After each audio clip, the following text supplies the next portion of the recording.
ایک عبداللہ نام کے بزرگ بغداد شریف میں رہتے تھے اور وہ سیدنا غوث اعظم کے ساتھ اس وقت تعلیم حاصل کر رہے تھے۔ کہتے کہ جب طالب علمی کا دور تھا تو ایک محمد غوث نام کے بزرگ بغداد شریف میں مشہور ہوئے کہ ایک بزرگ آئے ہیں محمد غوث نام کے، اور حال یہ ہے ان کا کہ ایک پل میں غائب ہو جاتے ہیں اور تھوڑے دیر میں پھر سامنے ظاہر ہو جاتے ہیں۔ تو جو عبداللہ نام کے بزرگ تھے، طالب علمی کا دور تھا، غوث اعظم کے کلاس میٹ تھے، ساتھ میں پڑھتے تھے، اور ایک ابن سکا نام کے تھے۔ دونوں نے کہا چلو چل کر مل کر آتے ہیں۔ سیدنا غوث اعظم سے کہا چلو ہم مل کر آتے ہیں، کہا چلو۔ ابن سکا نے کہا کہ ایک کام کریں گے، میں اس بزرگ سے سوال کروں گا، میں سوال کروں گا، دیکھتا ہوں کتنا ان کو آتا ہے۔ عبداللہ نے کہا کہ ٹھیک ہے تم سوال کر لینا، میں دیکھوں گا وہ کیا جواب دیتے ہیں۔ جب راستے میں چلتے تھے بات ہوئی تو کہا عبد القادر کیا تم کچھ نہیں پوچھو گے ان سے؟ انہوں نے کہا کہ نہیں، وہ اللہ والے ہیں، میں صرف ان کا دیدار کروں، میں صرف ان کا دیدار کروں۔ کہا ٹھیک ہے۔ کہتے جیسے ہی وہاں ہم پہنچے ہم نے سلام کیا، انہوں نے جواب دیا اور وہاں سے غائب ہو گئے۔ کہاں پریشان، کہاں چلے گئے؟ تھوڑے دیر بعد وہ پھر ظاہر ہوئے۔ کہتے جب پھر ظاہر ہوئے تو پھر مجھ سے کہتے ابن سکا تو مجھ سے سوال کرنے والا تھا اور یہ جاننا چاہتا تھا کہ میں کیا جواب دوں گا، تو مجھے آزمانا چاہتا تھا۔ جہاں میں نے تیرے مقدر میں کفر دیکھا، اللہ۔ اور جو بزرگ عبداللہ نام کے گزرے ان سے کہا کہ میں یہ دیکھتا ہوں کہ تو سوال کا جواب صرف سننے والا تھا، تو تیرے مقدر میں مجھے کفر تو نظر نہیں آتا، البتہ دنیا تیرے قدموں میں آ جائے گی اور تو بہت بڑا دنیا دار بن جائے گا، دنیا تیرے قدموں میں آ جائے گی۔ اور کہا عبد القادر جیلانی تم نے کہا تھا میں صرف اللہ والے کا دیدار کروں گا، میں دعا دیتا ہوں اللہ اس منصب پر فائز کرے گا جب تک تیرے قدم کسی کے گردن پر نہ پڑیں گے وہ ولی ہو ہی نہیں سکے گا۔ اللہ۔ کہتے وہاں سے لوٹ کر آئے، دن گزر گئے، تو جناب عبداللہ کہتے ہیں کہ دن گزرتے چلے گئے، ابن سکا کو اللہ نے خوب علم سے نوازا۔ جنہوں نے کہا تھا، جس کے مقدر میں انہوں نے کہا تھا کفر نظر آ رہا، اتنا علم تھا کہ روم کے بادشاہ نے اپنے وہاں پر انہیں بلا لیا۔ روم کے دربار میں رہا کرتے تھے، روم کے بادشاہ کے، اور پھر وہاں پر دھیرے دھیرے جب وہاں رہنے لگے تو روم کا بادشاہ عیسائی تھا، اس کی بیٹی سے محبت انہیں ہو گئی اور شادی کا انہوں نے اظہار کیا، اور اس شادی کے لیے ان کو اپنا مذہب چھوڑ کر کے عیسائیت کی طرف پلٹنا جانا پڑا اور وہ مرتد ہو گئے۔ اس طریقے سے کہتے جب ان کی یہ خبر میرے کانوں میں ٹکرائی تو مجھے اللہ والے کی وہ بات تھا، اور کہتے مجھے کہا تھا کہ دنیا تیرے قدموں میں آئے گی، تو کہتے ہیں کہ میں نے، اللہ نے مجھے خوب نوازا، لیکن میں نے یہ دیکھا کہ لوگ اتنا میرے پاس آتے تھے اور اتنا مجھے دولت دیتے تھے کہ دھیرے دھیرے میں نے تجارت شروع کی اور میں پریشان ہو جاتا تھا اپنی تجارت سے، لیکن پھر بھی منافع کم نہیں ہوتا تھا اور دنیا سمٹ کر میرے پاس آ گئی، میرے قدموں میں آ گئی۔ اور کہتے پھر ہم کو حیرت ہوئی اس دن پر کہ جس دن عبد القادر جیلانی نے اپنے مقام سے یہ اعلان کیا کہ میرا یہ قدم تمام اولیاء کی گردنوں پر۔ اللہ۔ غوث اعظم فرماتے میرا قدم تمام اولیاء کی گردنوں پر، اور بزرگان دین فرماتے اس وقت تک کوئی ولی ہو ہی نہیں سکتا، ہو ہی نہیں سکتا ولی جب تک اس کے کاندھوں پر، اس کے گردن پر غوث پاک کا قدم نہ پڑ جائے۔ کہتے جب غوث اعظم نے اس چیز کو اعلان کیا کہ میرا یہ قدم تمام اولیاء کی گردنوں پر، تو جتنے اولیاء کرام تھے، جتنے محفل میں بیٹھے تھے، ان سب نے اپنی گردن کو جھکا لیا۔ جتنے آنے والے تھے انہوں نے عالم ارواح میں اپنے قدم کو جھکا لیا، گردن کو جھکا لیا، اور جو دنیا سے چلے گئے انہوں نے قبر میں اپنی گردن کو جھکا لیا۔ میرے پیارے آقا صلی اللہ علیہ وسلم کے پیارے دیوانوں، تو کوئی ولی ہو ہی نہیں سکتا جب تک قدم غوث اس کے گردن پر کاندھوں پر نہ ہو، اور اگر وہ انکار کر دے اس بات کا تو خدا کی قسم وہ ولی ہی نہیں ہو سکتا، ولی نہیں ہو سکتا اگر اس نے قدم غوث کا انکار کر دیا۔ میرے پیارے آقا صلی اللہ علیہ وسلم کے پیارے دیوانوں، سیدنا غوث اعظم رضی اللہ تعالیٰ عنہ جب کمسنی کا عالم تھا، چھوٹی سی عمر تھی، آج ہم چاہتے ہیں کہ ہماری اولاد نیک بن جائے، چاہتے کہ نہیں چاہتے؟ سب چاہتے ہیں کہ اولاد ہماری نیک بن جائے، سب چاہتے ہیں ہماری اولاد نمازی بن جائے، سب چاہتے ہیں ہماری اولاد ایسی بن جائے۔ آج ماں باپ چاہتے ہیں کہ بیٹا نمازی بنے، قرآن کی تلاوت کا پابند بنے، بھلے ماں باپ خود تلاوت نہ کریں لیکن یہ چاہتے ہیں کہ بیٹا نمازی ہو جائے۔ تو یاد رکھو، جب ماں باپ کچھ کرتے ہیں تو اسی کا اثر اولاد پر ہوتا ہے۔ آپ نے غوث اعظم کے والد گرامی کے حوالے سے سنا ہوگا کہ دریا کے پاس وضو کر رہے تھے، سیب بہتا ہوا ہے، یہ واقعہ آپ نے سنا ہے، اور انہوں نے سیب کو کھا لیا، بھوک کی شدت تھی، پھر احساس ہوا کہ سیب میرا تو نہیں تھا لیکن میں نے کھا لیا۔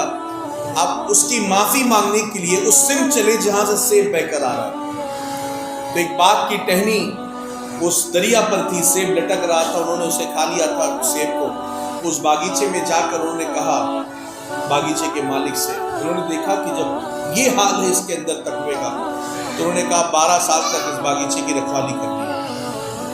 کہا ٹھیک ہے میں کر لوں گا، بس اس کے بدلے میری اس غلطی کو معاف کر دیں، ورنہ اللہ کی بارگاہ میں کیا میں منہ دکھاؤں۔ کہتے اس کے بعد ایک دن انہوں نے کہا کہ جاؤ ذرا جا کر ایک سیب توڑ کر کے لے آؤ۔ تو پہنچے حضرت موسیٰ جن کی دوست، پہنچ کر کے سیب توڑا، انہوں نے سیب توڑ کر ان کو دیا۔ انہوں نے جب سیب کو ہاتھ میں لے کہا یہ تو کچا ہے، تم 12 سال باغیچے میں رہے، کیا اتنا اندازہ نہ ہو سکا کہ کچا سیب اور پکا ہوا سیب؟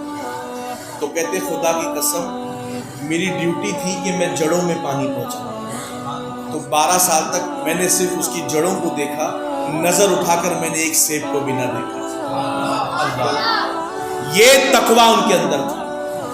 وہ خوش ہوئے اور پھر اپنی بیٹی سے نکاح کے لیے کہا، اس پر راضی ہوئے اور کہا تھا بیٹی نابینا ہے، دیکھ نہیں سکتی، بول نہیں سکتی۔ جب کمرے میں گئے دیکھا تو ایک حسینہ جمیلہ خاتون نکل کر باہر آتی، کہا ایک جرم کے بدلے 12 سال میں نے اس باغیچے کی رکھوالی کی، اب یہ دوسرا جرم کون سا ہے؟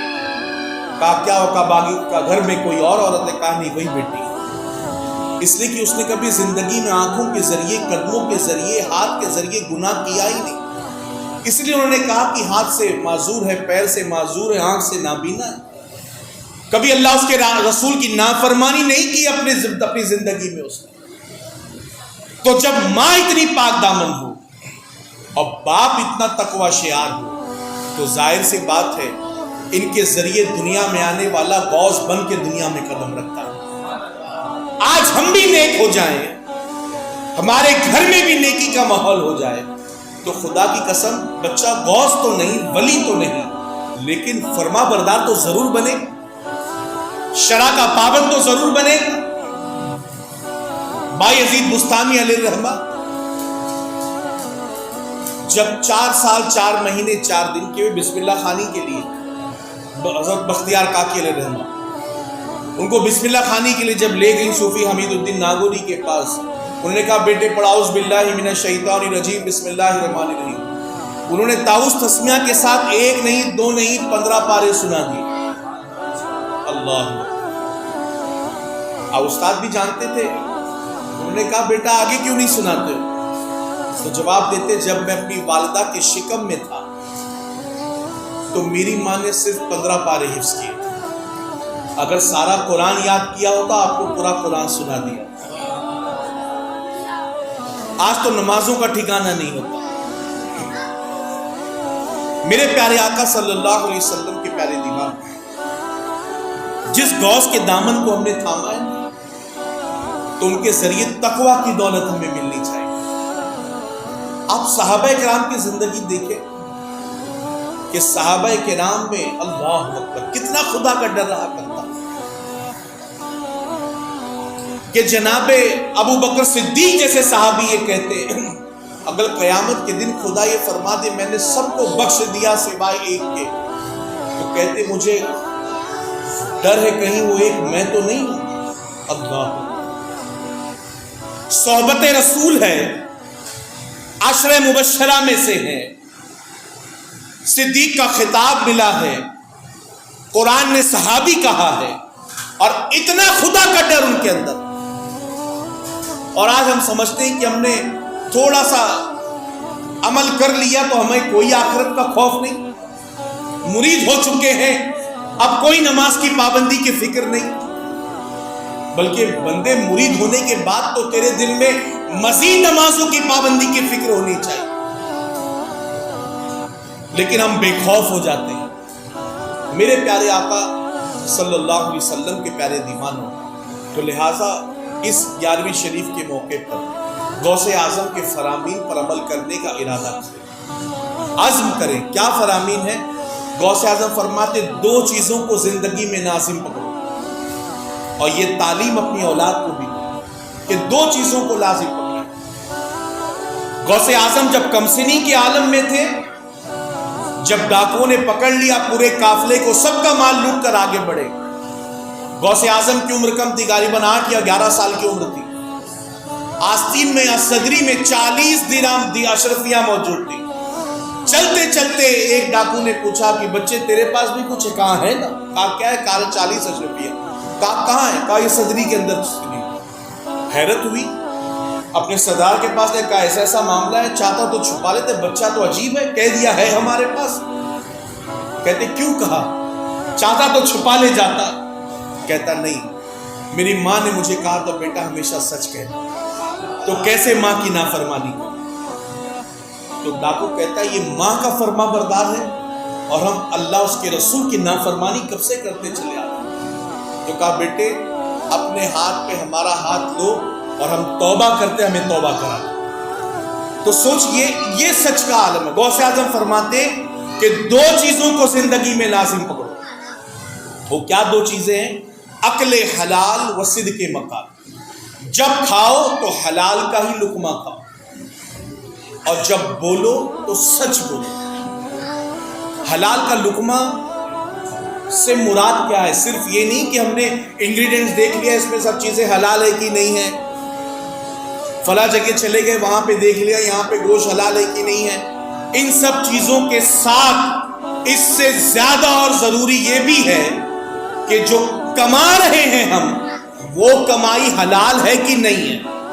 ایسا تو نہیں حرام کا لقمہ اپنے گھر میں کھلا رہے، حرام کا لقمہ کھلا کر اپنی اولادوں کو ہم یہ سوچیں اولاد فرما بردار رہے، نہیں ہو سکتا۔ اس لیے لقمہ حلال اپنے گھر میں لے کر کے آئے۔ لقمہ حلال۔ آج تو ریسٹورنٹس اگر تھوڑے ہائی فائی بن جائیں اور پھر کوئی ٹھکانہ نہیں کہ نوجوان پوچھے کہ بھئی یہ حلال ہے کہ حرام ہے، یا تو کوئی غیر بیچ رہا ہے اس نے کہہ دیا حلال، لکھ دیا حلال، اب نوجوان چلا گیا اب تو حلال لکھا کھا سکتے جا کر کے۔ خدا را لقمہ حلال کا خیال رکھے۔ یہ زبان کے ذائقے تو کم نہیں ہونے والے کبھی، تو چند منٹوں کے ذائقے کے لیے کیوں اپنی آخرت برباد کرنا؟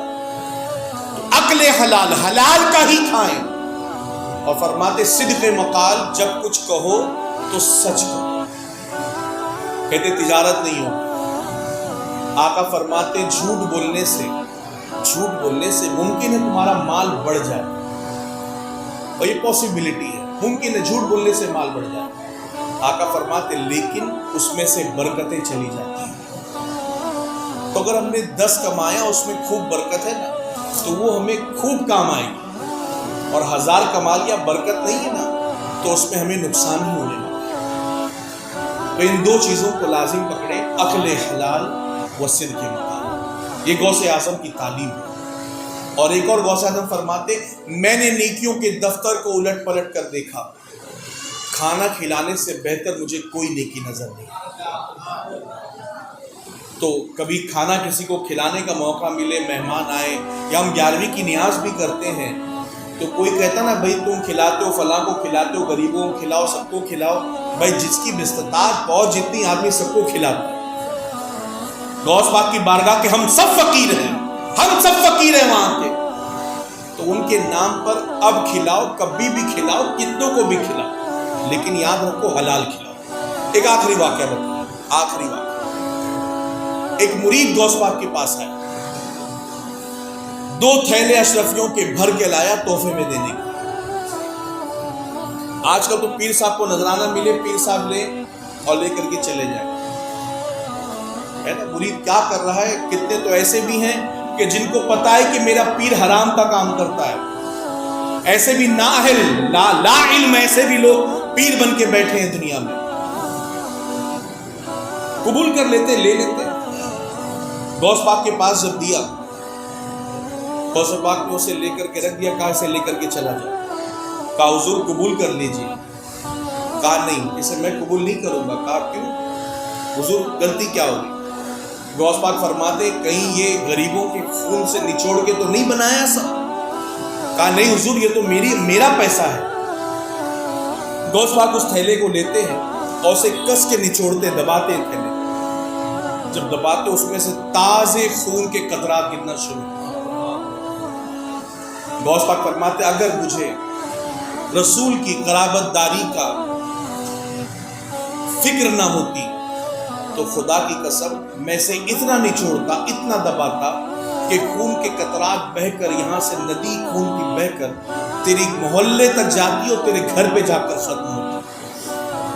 کہا تو نے یہ غریبوں کے مال کو لوٹ کر پیسہ بنایا، تو ہم کھلا رہے ہیں نا نیاز کسی کو، تو یہ دیکھیں غوث پاک کے نام پر کھلا تو رہے ہیں، لیکن کیسا کھلا رہے ہیں؟ حلال کا کھلا رہا ہے کوئی یا کیسا کھلا رہا ہے؟ تو خدا را رزق حلال اور سچ بولنے پر ہمیشہ اس پر قائم رہیں۔ اللہ تعالی ہم سب کو عمل کی توفیق رفیق عطا فرمائے، غوث پاک کے صدقے سب کی پریشانیاں دور فرمائے، حالات حاضرہ کو سنوار دے اور دنیا بھر کے مسلمانوں کی جان، مال، ایمان، عزت و آبرو کی حفاظت فرمائے۔ وما علینا الا البلاغ۔ السلام علیکم ورحمۃ اللہ وبرکاتہ۔